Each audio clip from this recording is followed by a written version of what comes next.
Okay, so this is a test of the DanMoto Highwayman that we purchased from their website on a Honda Rebel 300. Originally, it had the stock pipes on it, and then we placed a Kaufman's, this one right here, exhaust systems on it, and didn't really like the sound on that one, so we put a DanMoto Highwayman on it, which is the same one that we have on this bike, and it sounds pretty deep and rumbly.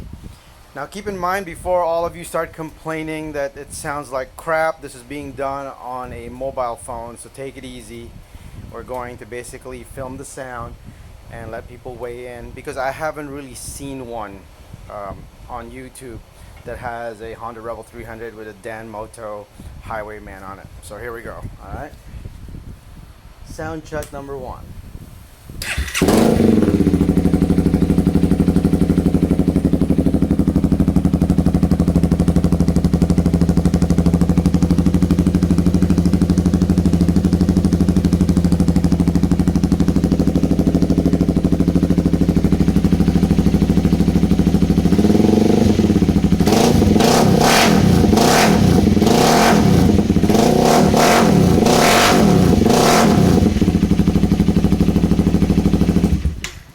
Okay, so that's having warmed up the bike before and then testing the sound for you guys. Hope you enjoy it, and talk to you soon, and safe riding.